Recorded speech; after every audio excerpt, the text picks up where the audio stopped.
केंद्र में नरेंद्र मोदी के नेतृत्व में एनडीए की सरकार 2014 से ही बन रही है, लेकिन तब कोई भी विपक्षी राजनीतिक दल वाले चूं तक नहीं कर पाते थे।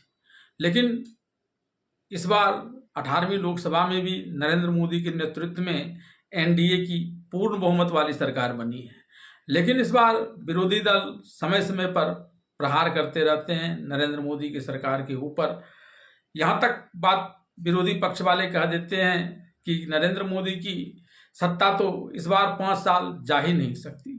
दरअसल इस बार भले ही एनडीए को पूर्ण बहुमत मिला हो, लेकिन भारतीय जनता पार्टी को अपने आप में 240 सीटें ही प्राप्त हुई हैं, जो पूर्ण बहुमत से पीछे हैं। इससे पहले की 2 सरकारों में भारतीय जनता पार्टी पूर्ण बहुमत प्राप्त करती थी और तब एनडीए की सरकार बनती थी। ऐसे में इस बार हालांकि विपक्षी राजनीतिक दलों का संयुक्त दल इंडिया गठबंधन की इस बार सीटें भी बढ़ी हैं और सबसे ज़्यादा मनोबल बढ़ा है। उन्हें यह लगता है कि वे इंटैक्ट रहेंगे और एनडीए गठबंधन में इस बार फूट किसी न किसी समय हो ही जाएगी और जल्दी से जल्दी फूट हो, इसके लिए वे तरह तरह की चालें चला करते हैं और अक्सर एनडीए के गठबंधन के घटक दलों के मनोबल बढ़ाने के लिए, बीजेपी पर हमलावर होने के लिए और मनमुटाव के दृष्टिकोण से वे तो यहाँ तक कह रहे हैं कि भारतीय जनता पार्टी इस बार तो 5 साल का अपना कार्यकाल पूरा कर ही नहीं पाएगी, वह जल्दी ही गिर जाएगी। ऐसे में अब भारतीय जनता पार्टी की तरफ से केंद्रीय गृह मंत्री अमित शाह ने मोर्चा संभाला है और उन्होंने कहना प्रारंभ कर दिया है कि चाहे कुछ भी हो जाए, भारतीय जनता पार्टी की सरकार तो 5 साल पूरा करेगी ही। 2029 के लोकसभा चुनाव में 19वीं लोकसभा चुनाव भी भारतीय जनता पार्टी के नेतृत्व में ही सरकार बनाएगी। भारतीय जनता पार्टी की सरकार द्वारा इस बार विपक्षी राजनीतिक दलों को जवाब देने का तरीका भी बदला सा है। पहले जहां वर्तमान कार्यकलाप और भविष्य के क्रियाकलाप को लेकर जवाब दिया जाता था, उसकी रूपरेखा खींची जाती थी और उसके आधार पर कोई बातें कही जाती थी, वहीं अब नरेंद्र मोदी के पिछली सरकार में किए गए कार्यों का हवाला दिया जा रहा है। पता नहीं कि आगे की कोई बात कही जाए तो गठबंधन में दरार न पड़ जाए।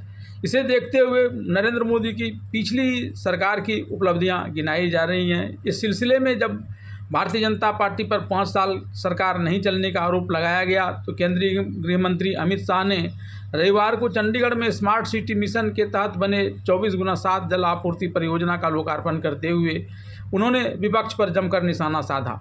उन्होंने कहा कि विपक्ष को जो कहना है कहने दीजिए, 2029 में फिर एनडीए की ही सरकार आएगी। विपक्ष के जो लोग कहते हैं कि 5 साल सरकार नहीं चलेगी, उनसे मैं कह देता हूं कि मोदी सरकार पूरे 5 साल तक चलेगी।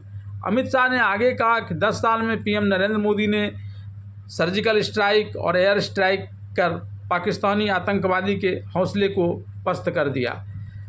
उसके अलावा प्रधानमंत्री नरेंद्र मोदी के नेतृत्व में कश्मीर से आर्टिकल 370 का हटाने का काम भी पीएम मोदी ने ही किया है।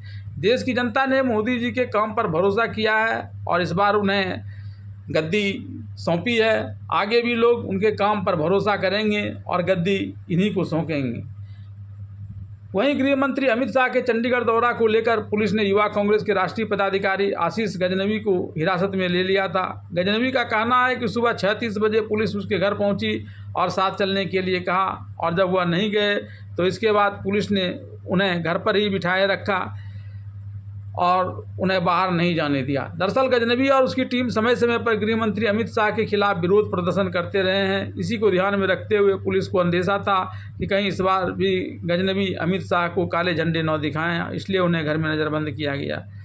अमित शाह ने अपने दौरे में जिस मनी माजरा जलापूर्ति परियोजना का उद्घाटन किया है, उसे बनाने में 75 करोड़ रुपये खर्च हुए हैं। इससे क्षेत्र में रहने वाले 1 लाख से अधिक लोगों को लाभ होगा। स्मार्ट सिटी मिशन के तहत इस परियोजना का उद्देश्य निरंतर उच्च दबाव आपूर्ति के माध्यम से इसके भंडारण को कम करके पानी की बर्बादी को रोकना है।